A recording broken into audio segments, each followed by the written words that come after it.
morning. Happy Wednesday. Welcome to the Pitch Night Chronicles, where fans become family. I'm Uncle Tess. I'm here with Rob and Donald.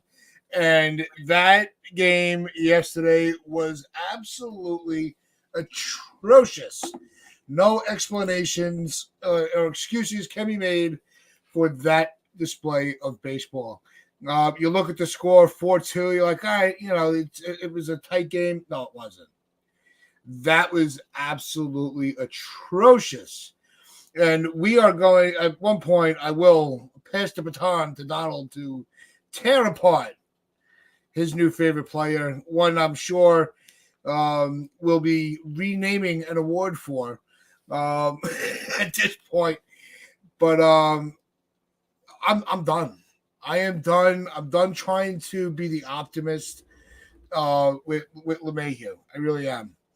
I've tried being fair, but what's not fair is that we have to keep seeing this kid on the field, this guy on the field. I'm done. It's absolutely atrocious. This whole, you root for the laundry. I get it, but I don't want him wearing the laundry anymore. It can't happen. Luckily, we did get updates. Rizzo was in a game. He went 2 for 2 with a home run. He's looking okay, but it's still a rehab assignment. I don't want to get too wrapped up into that. Going, oh my God, he's going to come back and he's going to be the Rizzo of old. That's not going to happen. So don't get too excited, but at least we're going to have an option as the week goes on. But I can't root for his laundry. I can't root for. I don't want him wearing that uniform. It's becoming a liability with him in a game, whether it's opportunities at the plate or opportunities on the field. He's failing. But before I toss the baton to Donald, if you are enjoying this and you are new to the channel, welcome. If you are back, welcome back. Always good to see the family at the table. Hit that like button, hit that sub button. If you have not subscribed and you want to join the chat, all you got to do is hit that sub button. It's free of charge. Right? So in this economy, what's better than free? So Donald, you were very vocal about your displeasure with LeMahieu's performance yesterday. So I do want to throw it to you. Well, I want to start with the fact that Aaron Boone tried to defend not pinch hitting him in the ninth inning. He said, not with Finnegan, no. Even though our lefties had some really good at-bats, he's a killer against lefties. No, not there. Do you not see that he contradicted himself right there and then? He actually contradicted himself. Even though our lefties had some really good at-bats tonight, he's a killer against lefties. Aaron Boone does not watch the game that's in front of him. He is obsessed with the analytics only if it serves his purpose. Because DJ LeMahieu, there is not an OPS, there is not a slug, there is not an OPS plus, there is not WRC plus, there is none of that suggests that DJ LeMahieu should be anywhere near a Yankee lineup, let alone a major league lineup. His OPS is 250 points below league average. His WRC plus is 52% below league average. He is massively below league average. He's not even close to a league average player. It's not even a discussion. His defense is massively below average right now at first base. He doesn't know where he is. He doesn't know where the bag is. He doesn't know his technique is all wrong. It's pretty disgusting, actually. But that excuse there, oh, no, I didn't consider pinch hitting them. Even though lefties were hitting Finnegan really good right up to DJ LeMahieu, he didn't think, you know what, maybe I'm going to write this hot hand because the lefties seem to be seeing him pretty well. But no, because Aaron Boone is obsessed with the analytics only if it serves his purpose. That's really as far as it gets. So I'm actually more pissed off at Aaron Boone than I am DJ LeMahieu. DJ LeMahieu's cooked. It's not his fault that he's cooked. It's not his fault that he's got a club foot. It's not his fault. He's just cooked. It's the Yankees' fault for continually peddle the narrative and gaslight us that he can still play. He can't play anymore. He should not be playing anymore. and that's on the Yankees. It really is. Aaron Boone's full of shit. So look at the options that he had. He had Trent Grisham and he had Oswaldo Cabrera. Both would have been infinitely better options. You Ben Rice. You got two lefties right there, and you got a switch hitter right there. All of them would have been far better than what DJ LeMahieu can provide, because all of them at least have that power to that short porch. Not short porch, but because they're on the road, but to right field. All they need to do is just duck that bat head down, and then you can drop a ball down there in right field, and then something can happen. Maybe we might be able to generate something and at least get Juan Soto up. So I just thought it was a disgrace, really. It was a stupid move from a stupid moronic manager. And another thing that our moronic manager did was continue to play Jose Trevino. Austin Wells had an MVP caliber game just the night before. He was great. He was fantastic. He was awesome. His offense was great and his defense was great. So what does Aaron Boone do in his infinite wisdom? Benches him the next day. Unless I was born yesterday, I do believe that Austin Wells caught Garrett Cole and very well in his last start. So there was no reason why he shouldn't have been playing yesterday. And again, he showed, because once he came in, he got a hit. But no, Aaron Boone is tied to this moronic, dumb, idiotic, stupid platoon, which makes no sense in the world. It makes no sense. I don't think there's a team in the majors that would look at a cooked backup catcher and an ascending catcher who's the hottest catcher offensively in the league right now, and look at them going, you know what? I'm going to sit that really hot young ascending catcher because we need to play this veteran because we're tied to him. Because Brian Cashman told me to. Let's be honest.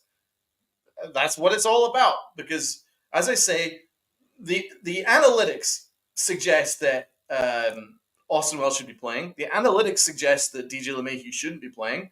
But Aaron Boone continues to ride with him. Because, as I say, and I'll say it again, he only uses the analytics if it serves his purpose. And that's the truth. He only uses it to serve his purpose. If it doesn't serve his purpose, then he's going to go to his favorites. And his favorites are Trevino, and his favorites are DJ LeMahieu. There's a lot I can go into, but DJ LeMahieu is completely cooked. His offense sucks, and his defense sucks. And to be honest, Aaron Boone got exactly what he deserved yesterday. With that moronic lineup and his stupid decision-making, he got exactly what we deserved. And that's what you get. You play down to your opposition, that opposition will beat you every single day. I'm going to pass it to Rob because I'm sure he's just as pissed with his DJ LeMahieu bullshit as I am. Good morning to everybody. Good to see everyone in the chat. Jared, Luca, Medina, Stevie B, Dev's here, NFE. We got the usual suspects. Izzy's in here. John, Gregory, everyone that's here this morning to vent with us. It's good to see everybody. I saw Ken pop in there as well. David, good to see everybody. What's not good is watching DJ LeMahieu play baseball every day. I don't understand the love affair. Bernie Williams is here. My favorite player of all time. Bernie, I love you. Look, there's zero reason DJ LeMahieu should be playing every day. I know he had a couple of sack flies the night before, and he's actually been on a little bit of a hit streak, blah, blah, blah. There's no reason he shouldn't have been pinch hit for. Why was he allowed to bat there? As you mentioned, the 3 hits we had in that inning, all left-handed batters. Jazz, Verdugo, and Wells all had hits. So why not go with Cabrera? I'm not even asking for Ben Rice. I'm asking for Cabrera, because who hasn't started a game since August 22nd. Why is he still sitting on the bench? For DJ LeMahieu. LeMahieu, the excuse a month ago was, well, at least you know his defense will be good at first. Not anymore, because he can't play defense. And this lefty-righty matchup nonsense they keep playing is getting blown up in their face because it hasn't even been mentioned yet. We've been live for almost 10 minutes. The worst pitcher in baseball shut the lineup down yesterday. That should be Every reason you take your lefty-righty matchup, you crumble it up, and you throw it in the fucking garbage and you burn it. Because there's no reason to be playing lefty-righty matchups when you can't hit Patrick Corbin. That dude is the worst pitcher statistically in Major League Baseball this year, and he shut you down. 6 innings or 5 2/3, whatever it was, he didn't give up a run. Soto and Judge didn't do anything. We're not going to call them clutchless because they've been carrying this team all season, Nosebleed. I don't want to hear it because one bad game from Judge, and now look, they're starting to come out of their holes. Let's just have the conversation that he's not clutch. No. Leave Aaron Judge and Juan Soto out of this. They've done enough for this team. Let's talk about the fact that they're sitting two of their better players right now in Wells. They're playing him for Trevino. They're sitting Wells. They're sitting Cabrera for the likes of LeMahieu and Trevino. It doesn't make sense. Why are you not playing your best 9 on any given day? It doesn't make any freaking sense. Why are you not playing your best players? They're not taking this shit seriously. They're not taking this shit seriously, and they are not going to take it seriously until the last couple of weeks of September when the division is really on the line, because the division's not on the line right now to them. It is to us. Everybody that watches the sport will say you can put yourself in the driver's seat for the next month of this division, but they got Baltimore one more series in September. They're not going to take it seriously for this. Or they're not going to take it seriously until then. So it's just annoying how they go about things. Why are you not playing your best guys? How do you know if Austin Wells can't hit left-handed pitching? You don't play him against left-handed pitching. What's the best way to learn something about a player? You play him. We've learned everything we need to know about DJ LeMahieu. He's 36. He's had multiple injuries to that foot. It's a damn shame what happened to him, but he is cooked at this point. No other team in Major League Baseball would continue to play him. We talked about it before. I brought it up a couple of weeks ago. Tats has brought it up. Donald brought it up just a week ago. Statistically, he's worse than Donaldson and Hicks were when we let them go. And he's still playing every day? Come on, that doesn't make sense. I know they're not going to cut him yet, but there's a lot of people that have told me they're not going to cut him with $30 million owed. They did the same thing to Aaron Hicks. They're paying Donaldson like $6 million this year to not play for them with the buyout. They can absolutely do it. These same people were telling me they were going to cut Stanton next year with $98 million owed to him. So what does that mean? No, he can't be playing every day. And it's come to a point where I think Rizzo should be playing tonight. Like, that's how bad it is with the first base position right now. Because Rice hasn't been hitting at all, and his defense is okay, but LeMahieu cannot be playing every day. Trevino cannot be playing at all. It's just bad, and they haven't been able to come through in clutch spots all season, but it's like every time they play a bad team with a bad pitcher, they fold. It's just, I can't explain it, but when they go out and they play Cleveland, they come through and they beat Cleveland. But they can beat Baltimore 2 out of 3. They can beat Boston 2 out of 3. But they can't beat Detroit. They can't beat Washington like last night. Like, they can sweep the Phillies, but they can't beat the Nationals. Baseball is weird, but it's just like every night we're White Sox. Right, we're struggling against the White Sox. Like, we shouldn't be doing these things. It's just annoying. It's frustrating, and it's something that we've been complaining about for months. Like, why are you not playing your best 9 players? This lefty-righty shit has to go out the window, and they won't do it. Aaron Boone won't go away from what he thinks works, but here's the thing, it doesn't work. We don't hit lefties. And last night should have been the final nail in the coffin. You got beat by the worst pitcher in baseball. Your lefty-righty nonsense needs to go out the window. Play your best 9 every night. You want to give Wells a night off after 4 or 3 starts? Fine, because you need to do that with the catcher. I get it. But the things like sitting Stanton a day game after a night game for no reason. He's not a catcher. He's not a defender. He's a DH. Why can't he play every day? These things don't make sense.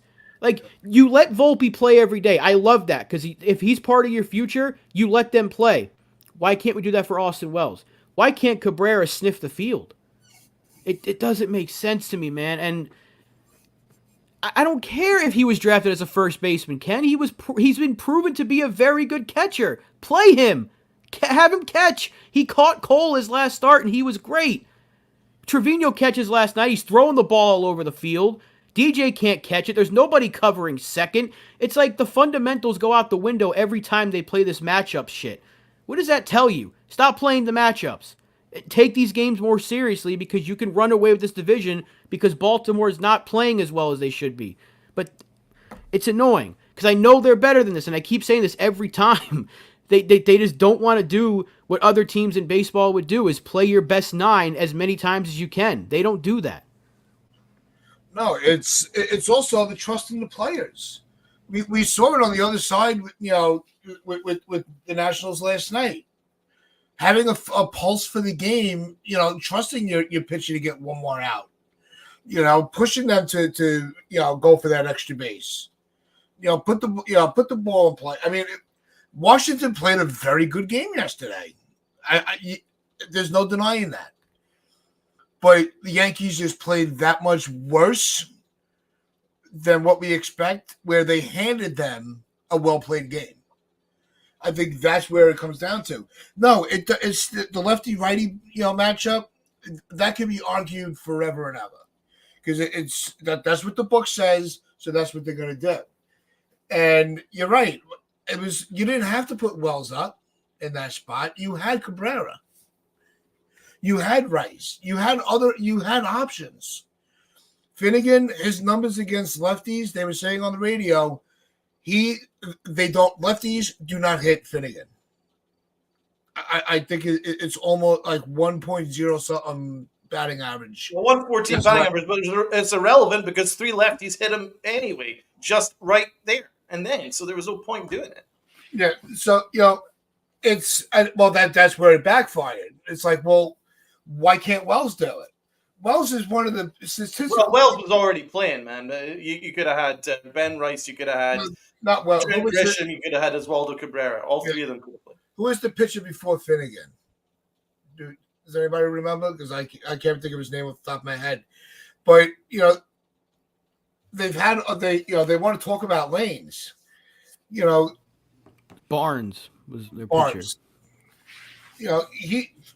We elevated him. He's a freaking journeyman, at 39, 40 years old, getting to feel like he's in his 20s again, where he's just, unhittable. The offense handed in the game. And I don't want to hear this is what happens when Judge and Soto don't hit. Because this was the second game. The first game, what did they do? Soto was over. All the runs were scored in the middle and the end of the back end of the batting order. With the exception of the leadoff home run by Glaber. So other people are contributing to the run support. It's something, and Luca put it in the chat. What's going on, Luca? It's good to see you pop in. You got to hang out with us more often. This is we see this every time they go against a pitcher that is having a bad year. And he's not having Patrick Corbin's not having just a bad year. He's having a statistically terrible year. He has the highest ERA of all qualified pitchers. And he shut us down. That's why Boone needs to you always have to keep a sense of urgency because the best pitcher can have a bad day and the worst pitcher can have a good day. Cole was 4-0 going into this start. 4-0 with Wells behind the plate. What does that tell you? Keep Wells behind the plate. They work well together. That's what frustrated me too. It's not about just Wells' bat. It's also his working with the staff. He's at his best when he's playing with the best of the roster, and they keep pulling him off the fucking field. He's got some of the best numbers statistically against all catches in baseball, and you treat him like he's a freaking journeyman, like he's just a helper, like a backup. And that's going to cost him a lot of votes with Rookie of the Year because he's been in that conversation. It doesn't even matter about Rookie of the Year. But here's another thing.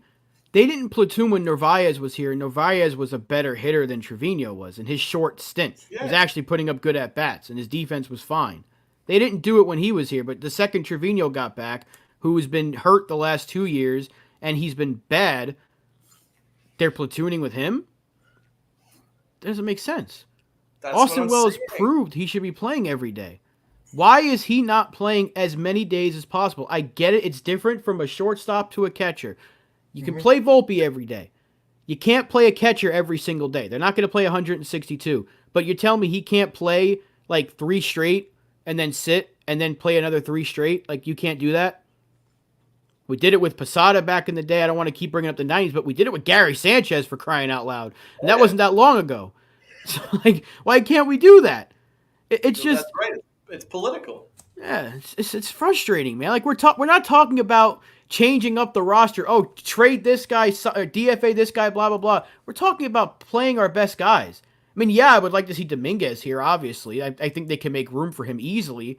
But that's not the conversation. It's talking about the guys you have now and playing your best 9 every day, and they're not doing that. But I don't want to hear about Corbin's old stats when he was a Cy Young. He's the worst pitcher in baseball this year. And you got shut down by him. Lefty-righty matchups, gone. It's you cannot talk about it anymore because you got shut down by the worst pitcher in baseball. They've already done this with Austin Wells. They played him 9 out of 10 games. As you say, when we had Narvaez there, who's probably a more competent backup than Trevino lately. He's played in that short stint. We only saw a couple of games where Narvaez played, but I thought he played better than Trevino has in months. Prior to, so it didn't really make sense. But yeah, they've already done this with Wells. They played him every day, and he was great. What was happening when Austin Wells was playing every day? His numbers were great.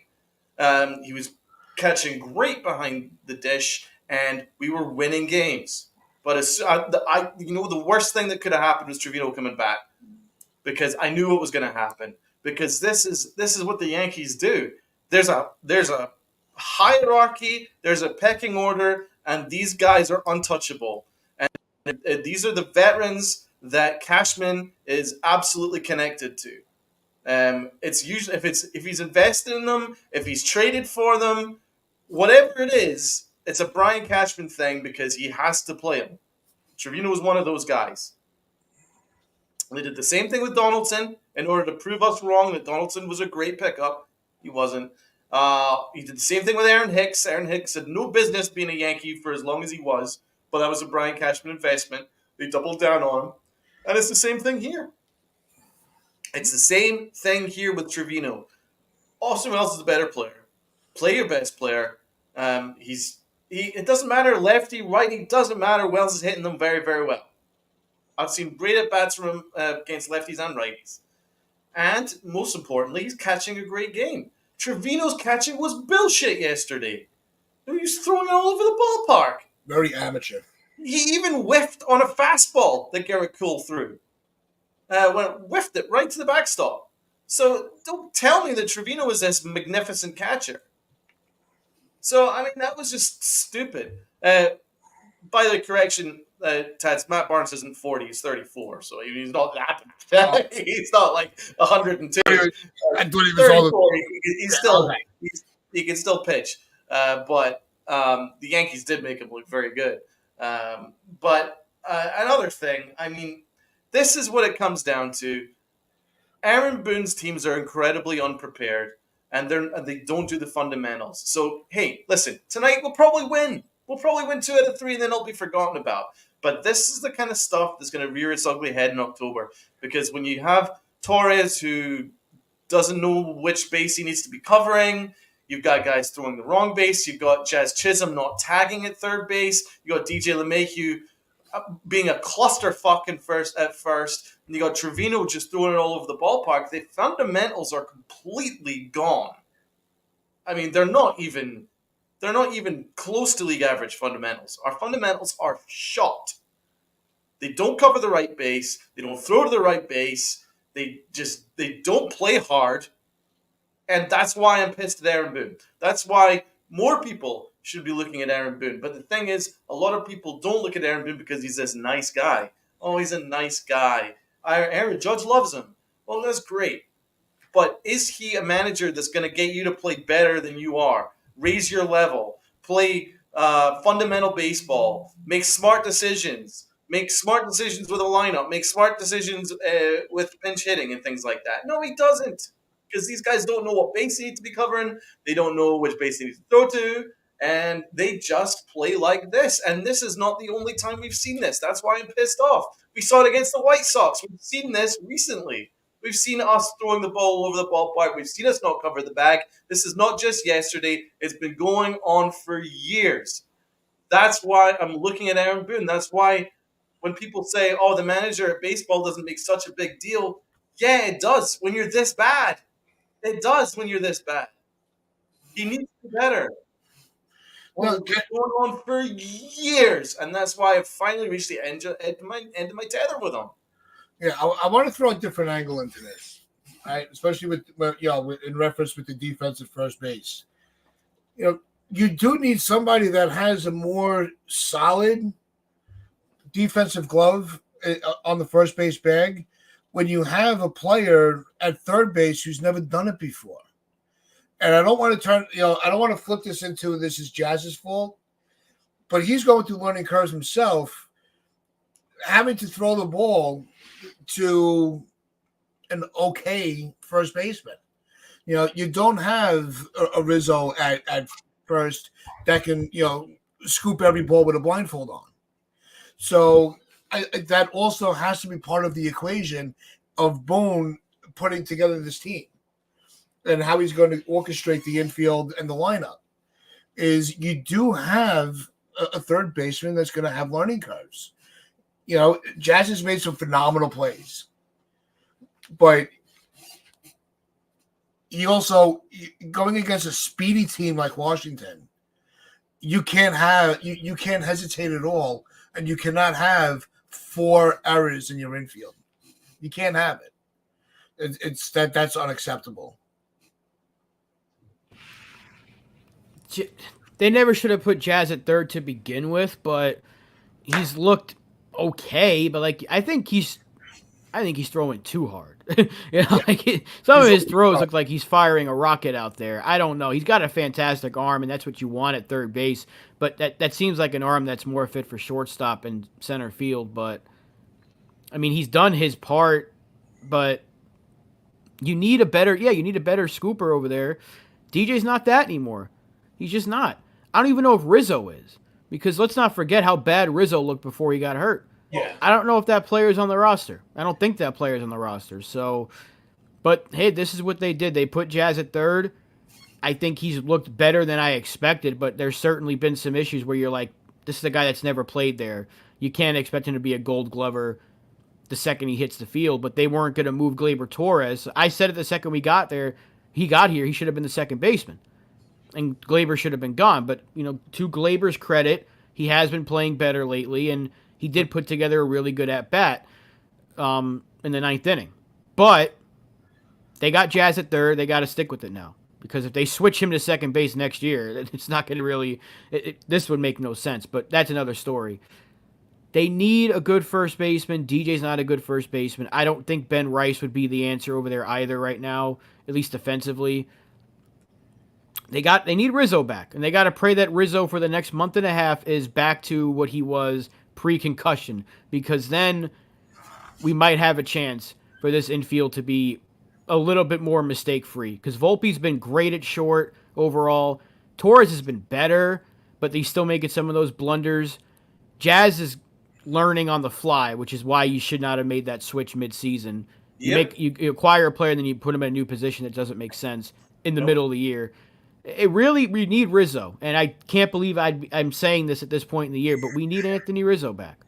We need the defensive Rizzo, really. We need the defensive Rizzo, and if he's hitting home runs like he did last night, and I know it was Somerset against Double-A, but this guy looked so bad at the plate that anything that clears the wall, I'm going to look at and be like, okay, do that here now. We need Anthony Rizzo back, and it's crazy that we're saying that because this first base situation, it needs to be figured out and fast. So hopefully Rizzo needs a couple of more games and we can get him back.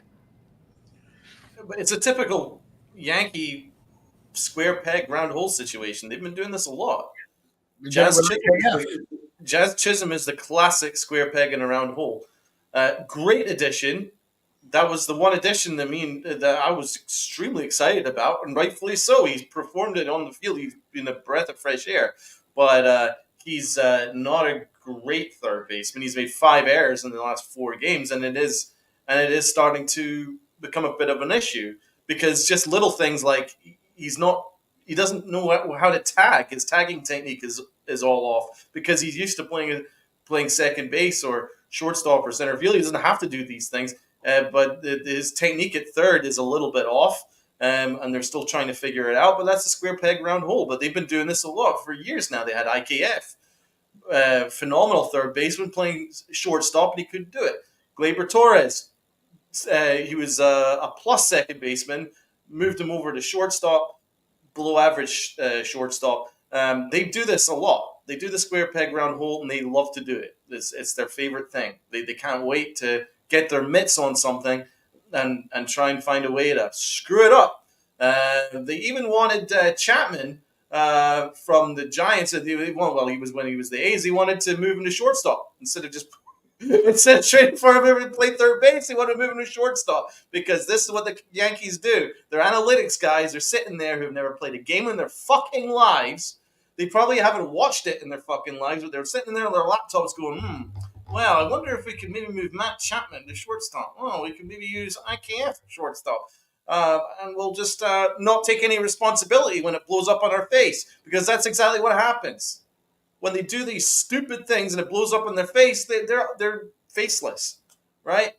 Aaron Boone's the face of it. And he's likely not the one that's making these decisions, but he has to pony along with them. So I'm sorry, he's the face of these decisions, so it has to be a him as well. Him and Cashman. It doesn't make sense. It doesn't make sense. You should be playing guys in the best positions and put them in the best position to succeed, but the Yankees don't like to do that. No, Frank, he won the Gold Glove at short and then moved him to third. No, you're right. It was third base. They moved him to short. Yeah, then he was playing the outfield last year. He was all over the place. They never once wanted to put him at his good position. And Ken, you brought it up. Why didn't they call up Rumfield? Why don't they call up Rumfield? It wouldn't make sense to do it now because Rizzo's going to be back. But I was asking for Rumfield months ago before they called up Rice because of the defense. And a lot of people were telling me, no, you call up Rice because of his bat. But Rumfield's been hitting pretty well. They're not going to call up anybody else. When Rizzo's back, Rice is going back to AAA. And that's just the end of that story. But the fact is we need Rizzo back because we can't keep playing DJ LeMahieu every day. We simply can't. I can live with Jazz Chisholm learning on the fly at third because he's looked okay. And he's very athletic and he's a smart guy. But I can't live with a 36-year-old with a bad foot who can't hit, and he's hitting 50 points lower than the league average weighted runs created plus, and he's statistically one of the worst players in baseball that every other team would have cut by now. And here we are playing him every day. Oh, he had a couple of sack flies. He's got a hit in his last 3 games, so that deserves everyday playing time when he put together one of the worst at-bats you'll ever see with the game on the line. People want to point out Aaron Judge not coming through in the clutch, yet here comes LeMahieu. What he do? Pop out. As usual. I'm shocked he didn't ground into a double play. I'm shocked. I was really expecting it. I'm like, here comes the ground ball, and then he popped out. I was like, well, at least it gives Torres a shot. He got it in the air. Yeah, and Torres did everything he could to get the next guy up, which was Soto. He did everything he could. He worked the count full, put together, he fouled off some tough pitches. I don't want to put a lot of blame on Gleyber for that at-bat because it was a good at-bat. And I thought well lately. He just didn't cover the bag because he's so good, but his offense has been much better. Yeah, he's had a good series. But just that whole nonsense with the fact that why you let DJ hit. What does Cabrera have to do? Who does he have to kill? Who does he have to sleep with to get at bats here? Because this is unbelievable. The dude hasn't started in almost a week now, and he was actually hitting, and then they just sat him. Like, they ignore hot streaks with certain players, like Wells and Cabrera and even Stanton to a degree, because they'll sit him when he's hot. But DJ LeMahieu has a 3-game hitting streak, and they're like, play him every day. But why not Cabrera? Like, Peraza was looking okay. They sat him too. So it's just like, these things don't make sense to me, and that's why I'm so frustrated, because the loyalty, you can call it blind loyalty, you can call it whatever. There's no reason LeMahieu should be on this roster, let alone playing every day. So they gotta cut some of this dead weight off. And you're looking at him, potentially Verdugo or Grisham. Do we need both of them? How is there no lane for Jason Dominguez? Look what he's doing daily. Yeah, let's talk about for dog shit. Rob, what are we doing with for dog shit? Why is he still playing every day? I don't see the need for both him and Grisham, that's for sure. Grisham's got the defensive replacement ability, but it's not like he's a burner. If you're going to go into the postseason with both of them, you're kind of just redundant. I'd say pick one and let go of the other. Yeah. And go with Dominguez, because if you let go of Grisham now, you won't have to pay him next year. You might have to pay him like $7 million to be a fourth outfielder. I don't know. You can pay Greg Allen again for like $600,000 and get the same production probably. So I think they really have to consider letting one of those two go, because you got to get Birdie back on this roster soon, and you got to get Dominguez here. The fact that they're waiting so he doesn't qualify for Rookie of the Year is annoying to me, because they don't play rookies anyway. It's like they're worried about him getting 130 at bats. With the way the Yankees operate, Dominguez might be lucky to get 50 in the month of September. That's what I'm talking about. They're going to platoon Dominguez if they keep for dog shit. I'll bet they'll platoon him, because they have to have Verdugo play in order to prove that Cashman was right to make that trade. I'm telling you, there is an ego behind some of these things. I think that's why Trevino gets to play as much as he does, because I think there is an ego behind, I acquired him, I want him to play. But let's go back to a couple of things here. The point that Ben Rice isn't ready to play in the majors from David. He was ready enough to hit 3 home runs in one game.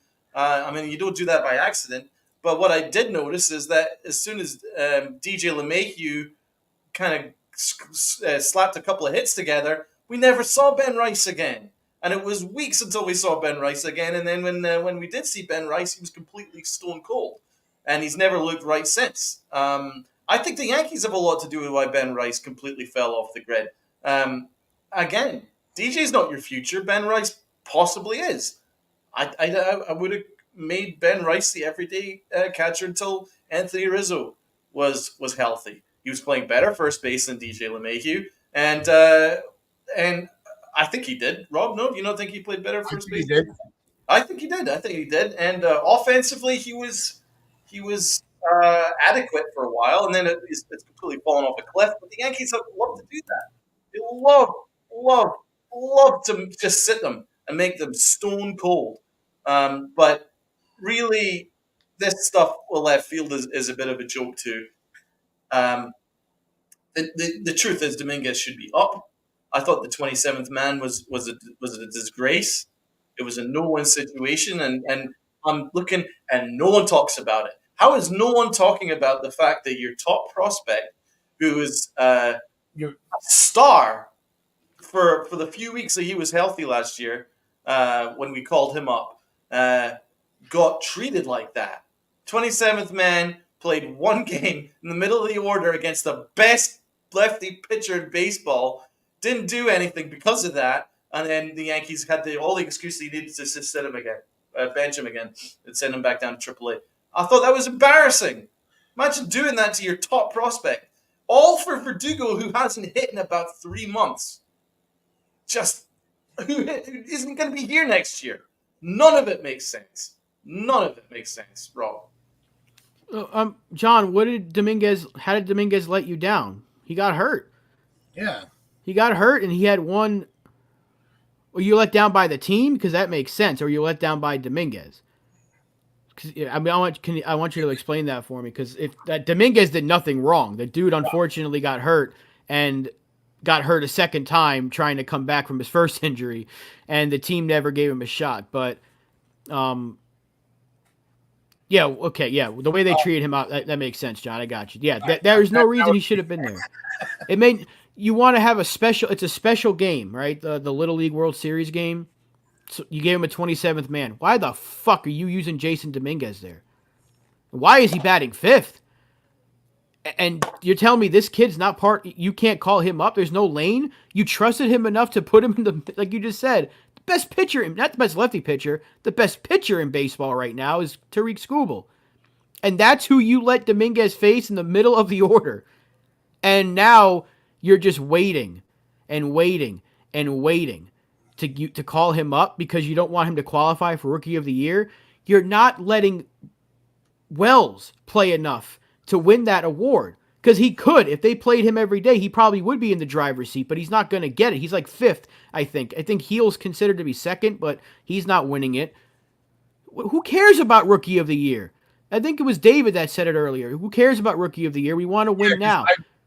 It's part of. I put it into the title of the on the thumbnail, because that was part of the conversation on the radio last night with Susan Wallman, and it just stood out. I thought it was an interesting take on way to look at it, because it is true. They constantly sit everybody right. We've been screaming about this probably since the three of us met about how they mistreat the young kids on this club. And here it is. You have 2 players that can get to that, get that award and get you an extra draft pick. So, and everybody's so invested in the draft. Why would you why would you remove one of your options to have a better future? That's the problem. Look, yeah, right. The award really does service time. That's exactly what they're doing. And imagine doing that when you got Juan Soto. Imagine doing that when you got Aaron Judge, who's possibly going to hit 63 this year. Imagine doing that when you've got the 2 of them having a Garrett Ruth freaking partnership, Mantle Maris partnership right now, historic. And that's what you're doing? That's what you're doing. That is what you're doing. You're worrying about service time when you've got a guy that should be playing to beef up that lineup. That's what they're doing. They're doing a platoon with Austin Wells, who should be playing every day with Trevino. They're doing that with this partnership, having historic years. And then we complain, well, not we, but there's some people in the chat complain that Aaron Judge, for the first time, didn't come through.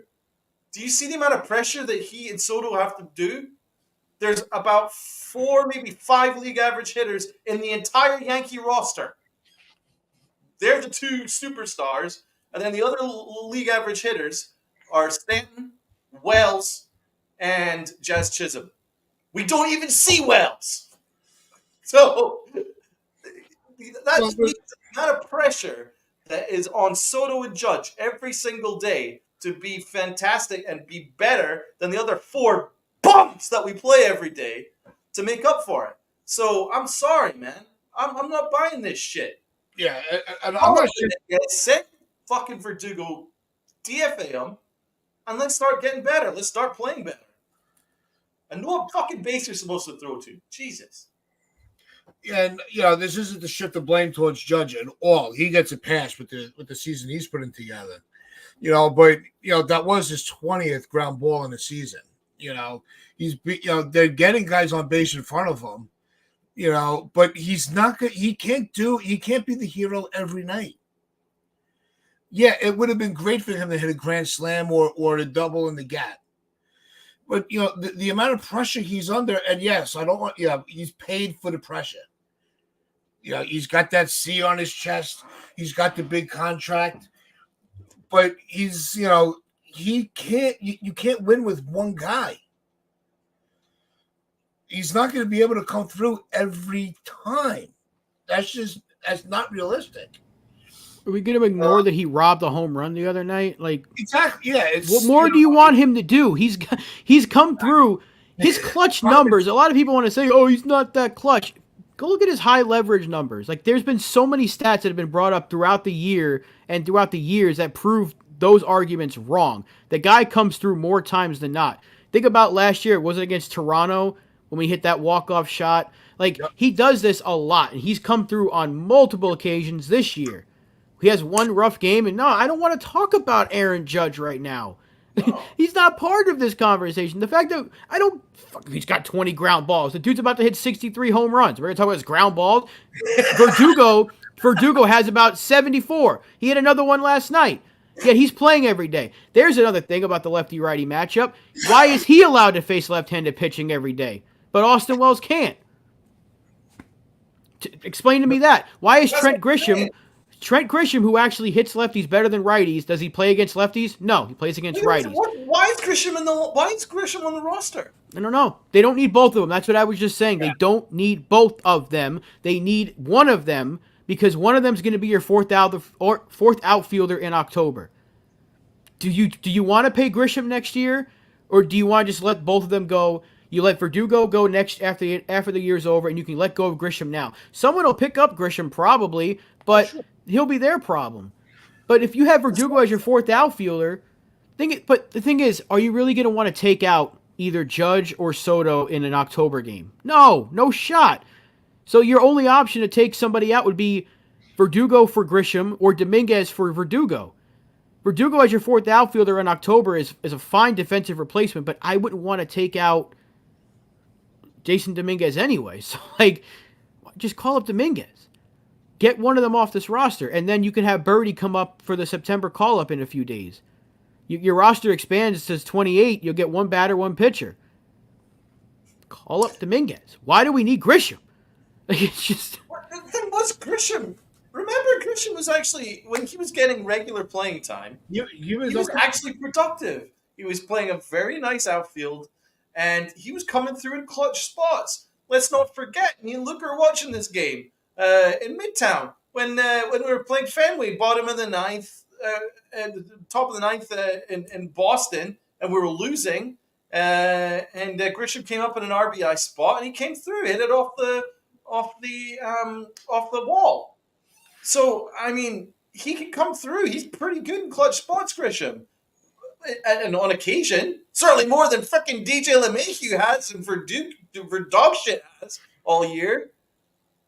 So, what I want to know is why Grisham is on the roster. If you don't trust him to ever have to play situationally, you don't trust him to ever come in the outfield, you don't trust him to hit ever, why is he here? He's just clogging up a roster spot. And Rob, you're asking, why is it okay to play Verdugo every day against lefties? Why is he okay to do that? Because as I said at the start of the show, right? What I said at the start of the show was right. Aaron Boone only uses the analytics if it serves his purpose. Yep. Otherwise, he'll just play his veterans, regardless of what the analytics can say, because there's not an analytic in God's green earth which says that Verdugo can hit right now, or DJ LeMahieu. None of them, or Trevino. There's not an analytic. I don't care. I know the Yankees have super numbers that we don't have, but none of them will say that they can hit because they don't hit. So stop it. But as I say, that's it. Aaron Boone has to just play his favorites. There is an absurd pecking order right now, which makes no sense. A lot of it is to defend Brian Cashman for his transactions. But I'll tell you what, if I had the choice between watching Verdugo play every single day or have the option of having Grisham play, say, 2 out of 5 days, mix it in with Verdugo, I would take that option. And then also, none of this should be an issue because Dominguez should be up. He should have been long ago. No, because even if he was up, he'd be the fourth outfielder. You think they're going to bench Verdugo for Dominguez? That's why they need to pick one. Because there's no reason for Verdugo to play every day. And Grisham was brought here with Soto. So I don't know where you think we got Grisham from. He was always brought here to be the fourth outfielder. Yeah. So it's not like his role has changed. He was never supposed to be an everyday player. And when he did get a few days in a row, he was okay. But not enough to be like, this guy should play over Verdugo. Because they're both bad. So... And it sucks because I liked Verdugo, and I'm not going to shy away from what I said the offseason. I was 100% on board with that trade. I make that trade 10 times out of 10. 10 times out of 10. If you go back in time and say you can get Alex Verdugo for 3 pitchers you're not even going to remember besides one of them because his nickname was Dick Fitz, no one's going to remember that trade. You take Verdugo every day of the week for Greg Weissert and Richard Fitz. Of course you do. And the other guy whose name I can't remember. But right now, Verdugo is a below league average hitter. His defense hasn't been that good. You have a potential star who you won't trade, and I'm glad they won't trade him, but since he's an untouchable, call him up. It's simple as that. Every other team in baseball would do it. Call him up. Like the Dodgers, who are trying to win a World Series as well, they let go of Jason Hayward, who they like. Yes. Jason Hayward was good for them over last year, but this year he struggled. They let him go. They said, sorry, you're not producing, we got to let you go. Why can't we do that? I know Judge likes Verdugo, and these guys, they vouch to go get him, but at this point, he's not helping you win. And I'm not saying you got to let him go, but Grisham, he could go somewhere else. And again, you're not going to take out Judge or Soto in a playoff game for any reason unless it's an injury. So why do you need... Plus, if Birdie's here and Cabrera's here, you already have guys that can play the outfield in a pinch. There's no need for Grisham. And Chisholm, right. Chisholm can be that potential outfield replacement. You don't fucking need these many outfielders, but if it gives you a chance to play Dominguez every day, just cut Grisham now so you won't have to pay him next year. But if you cut him now, Ken, you don't have to pay him potentially $6.5 or $7 million next year. Guess where that money's going to go? Number 22. Why didn't he consider this at the deadline? That's why I didn't understand Cashman's work at the deadline.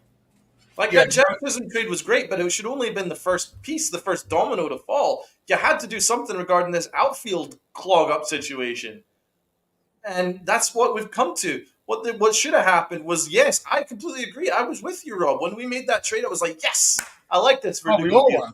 But I only wanted it up to a certain point. As soon as Dominguez was ready, proved he was ready, proved he was hitting in AAA, that's when you make that move. And I think Dugo should have been moved at the deadline. That was the opportunity to move Dugo at the deadline. Some team would have picked him up and used them. I think the problem with the trade deadline is they weren't sure how ready he was. So I think that halted some things, and it's something. But then they made the Jazz Chisholm trade, and Jazz Chisholm could easily play the outfield until Dominguez was ready. But even if he did, that was going to be my next statement. Even if he did pull the trigger, there were still options if Dominguez needed more time. Yeah, and then you had Grisham, who's playing better than Verdugo for a while, and he was during that little bit in the summer. Grisham was playing fairly well. Now, I'm not saying that Grisham's the only answer, but he's better than not playing ever. That doesn't make any sense, especially when you see DJ LeMahieu getting 200 at bats and you get Verdugo getting every single at bat. I mean, it doesn't make any sense. As I'm saying, they pick and choose which veterans they like, and they pick and choose who's in the pecking order, and they pick and choose their decision making. Because what is Jared talking about? The Nationals wear a Yankee hat. The Uncle Sam hat. Jared. Pick up a history book.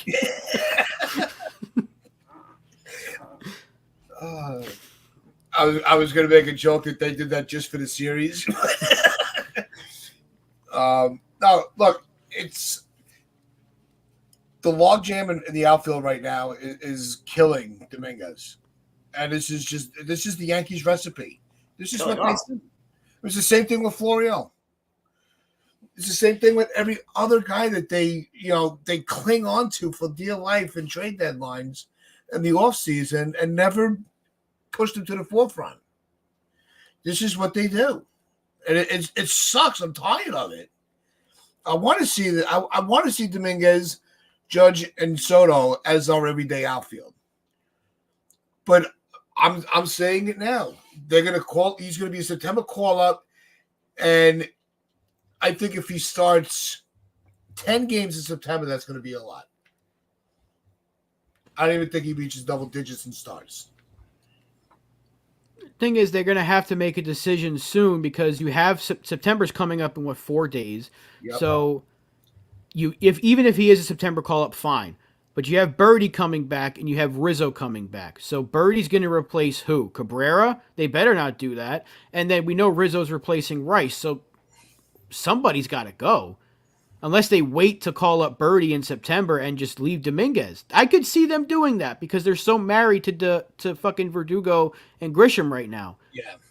But it's just not a way that a team that's serious should be operating. They should not be operating like this. No other team in baseball is doing it. or would do it. Even the bad teams don't do this stuff. Like the Nationals just called up Dylan Cruz, who was just drafted last year. I know the Nationals are bad, but the kid was drafted a year ago. He's already here. Yeah, and they're like, okay, look, you're going to struggle through it because it's your first 2 games, but Paul Skeens was drafted last year, and he might be the best pitcher in the National League right now. Right. Dude's electric. Yep. It's phenomenal. See what happens when you trust your top prospects. We don't know if Dominguez is going to be great. I think he's going to be a very good player, but why not give it a shot now? Because it's like we said with Ben Rice 2 months ago. It can't be worse. Even in Ben Rice's struggles, he's been about as productive as Rizzo was. And that's how bad Rice has been bad lately. It can't be much worse than Verdugo's offensive output. It can't be worse than Grisham.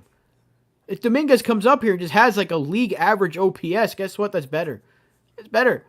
We're talking about league average OPS, which is what, 704 this year? 706? That's better than what Verdugo and Grisham are giving you. But it all comes down to the Yankees' ego and their pecking order, because I don't think there's another team in the majors that would make these decisions. No. There's not a team in the majors that would be looking at DJ LeMahieu right now with his 48 weighted runs created plus and his 500 OPS when the league average is about 800 plus. So play him every day. And they play them every day. Verdugo has been massively below average for a long, long time. Trevino has been below average since coming back and even before he got hurt. So I don't think there's another team in the majors that would make these decisions. As Rob's pointed out, other teams have no issues cutting veterans that aren't performing. But the Yankees are tied to them. Why? Why are they so tied to them? Why are they so invested in them? They're not performing. It's because of ego. It's because of trying to prove us wrong. Forget about us. All I'm asking them to do is put the best product on the field. Put people that are going to be here moving forward, that you're going to build around, they should be getting the majority of the playing time. They should have the leg up in the pecking order. That's just common sense decision making. And I can absolutely foresee when September comes around, and I absolutely predict this, there's going to be a very similar situation in the 2022 postseason, where the Yankees basically had open tryouts in the playoffs, and because of Aaron Boone and his ties to Cashman's ego and protecting veterans' egos, that's what he did, and it fucking blew up in our face. And I can see it happening this year because there's going to be a log jam, and there's going to be a lot of egos to manage. And Aaron Boone doesn't manage egos; he doesn't want anything to do with it. He's gonna go with whatever Cashman tells him to do. So there's going to be a lot of young guys coming through. There's going to be a lot of veterans that need playing time, and he's going to have an open tryout. And I'm telling you, these lineups are going to be wild in September. They're going to be all over the place. I'm sure of it. I can guarantee it. But I hope I'm wrong. But do you guys agree, or what do you guys think? No, I think it's going to – they're going to be – nobody's ever going to be able to predict the lineup. I'll tell you that. I think 2 and 3 is the only ones you can lock in. Everything else is up for grabs. And it's going to be different. It's almost like you can predict it's going to be different every night because he doesn't know how to make a consistent lineup. Because when they did have a consistent lineup in the beginning of the year, look to the start we had. Best offense in baseball. Best team in baseball. There was no question who the best team was. Top 3 is set. Not to continue the bashing on LeMahieu, because he's just trying to make a living. He's just trying to be a ball player. But everything kind of went haywire when he came back. That's when it seems like everything started to spiral out of control. And it's not all his fault because it falls on Boone. Because Boone mismanaged it because he likes LeMahieu. And LeMahieu is I do too. I liked him as a player. I thought he was vital to the team because he was so versatile. But the injuries aged him. Not that he's old, but the injuries aged him. Same thing with Rizzo, because that's going to be a big question mark when he comes back. Let's see how his next rehab start goes. With the 2 for 2 yesterday, the home run and the single. But like I said, there's still a ways to go to evaluate his return. But it's just that's where everything seemed to come off the rails for me. It was the LeMahieu return and the obsession to put him in the lineup every day. I think it just derailed so much because it took Cabrera, who's been a very good he's been a very good player for the Yankees. He's always smiling. He's the happiest guy. It doesn't matter if he goes 4 for 4 or 0 for 4. The dude never fucking frowns. He's that that energy you need. He reminds me of Torreyes. He's just happy to be a part of the club. But his at-bats are good, and the Yankees flushed that down the toilet. He always put a quality at bat with a runner on base. Or running in scoring position, especially from the left side. Especially from the left side, great on the left side. But the Yankees flushed that right down the. We got LeMahieu now, so we don't need a young player like that. We don't need a young spark plug. No, why should you? No, it's pointless. But am I far off with LeMahieu when LeMahieu came back? How everything just went to shit? Not really, but you can't pinpoint it on just him because when Stanton went down, things went south as well. And once he came back, the offense was a lot better. I wouldn't say a lot, but it's been better once we got Stanton back. Just his presence in the lineup alone. I don't want to put this all on DJ. I think he's a huge part of it because they're married to him, but it's not his fault. This is what Donald said at the start of the show. It's not his fault that he's declined like this. He got hurt. He's 36. Yeah. It happens. It's the Yankees' fault for continuing to play this guy and making excuses for him. So am I going to say I hate this guy so much that I want him cut for sure. I don't want him playing on this team, but I don't hate DJ LeMahieu the person. No. I hate the player right now because he's not helping. And it's, again, these things happen. You try performing your job when you're getting older with bad feet and you can't move the way you used to. You can't do what you used to. So these things happen. So it's the Yankees' fault for continuing to play him and rely on him when they could be getting younger and more athletic at several positions, not just one, but there's multiple positions they can get more athletic at, and they're not doing it. That's where our frustrations come from, but he just seems to be the poster child for it because his decline has been so rapid over the last few years. It's happening in front of our eyes because like 2 weeks ago he was an adequate first baseman. Now he looks like he can't play the position. His bat has gotten significantly worse. And yet the manager keeps making more excuses for him. He has to grind through some stuff. He's not a 23-year-old up-and-coming player. He's a 36-year-old, dare I say, has-been. It's a it's an unfortunate situation with him. But that's the case. The guy's cooked. Can he come up with some big hits at some point? Sure, but... I know what you say. You're right. That's me off exactly guard. what it is, man. If I had the choice, if it was up to me, I would have magically had DJ LeMahieu be healthy and be productive because he makes this team better when he's good. When he's good, the Yankees are better because he can hit runners in scoring position and he can play multiple positions at a high level and a great contact hitter.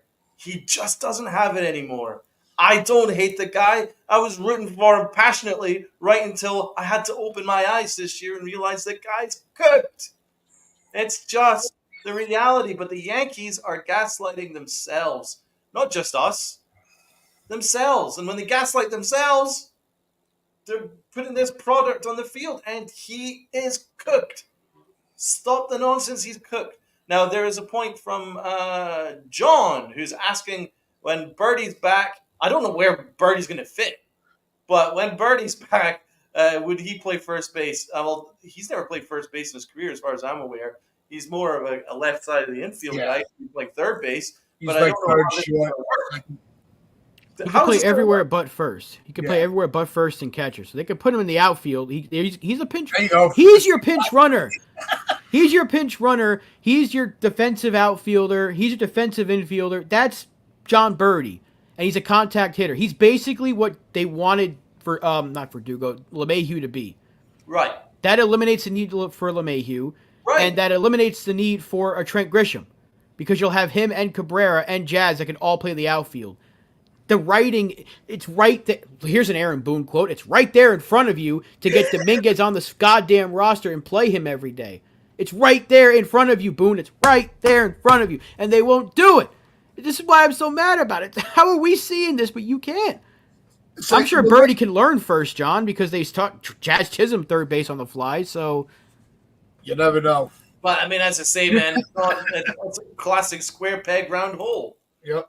The Yankees have too many players that all play the same position, and it's a mess. No one can play first base apart from Rizzo. We moved Ben Rice to the catcher over to first base on the fly. It's all square peg round hole. Ben Rice was a catcher. He moved him over to first base on the fly. They've been doing all the Jazz Chisholm. He's an outfielder / second baseman. He's playing third base on the fly. Oswaldo Cabrera. He was a shortstop / third base, but he was playing left field and right field for the majority of the time a couple of years ago. So the Yankees love to do square peg, round hole, IKF, Gleyber Torres, go on and on and on and on. How does Birdie fit? I would love to find a way to get Birdie to fit. I just don't know where he fits because we've got so many players that do what he does. So Aaron Boone has got a tough job ahead of him. And by the way, Brian Cashman built this roster. And it's hodgepodge. There's a lot of square pegs and round holes. It's unathletic. And there's a whole lot of things here that just doesn't make a whole lot of sense. And he has to find a way of and Aaron Boone, if he was a better manager, then yeah, he could maybe weed it out and manage to put together a good roster. But he's an average manager, if that. He's verging on below average. And he doesn't know what the fuck he's doing with his roster. He really doesn't. He hasn't a clue. And thank God for Aaron Judge and Juan Soto because they have carried the day. Because they have made him look like a genius at times. Because they've been that good. But when Aaron Boone's asked to manage in a tight game, forget about it. Forget about it.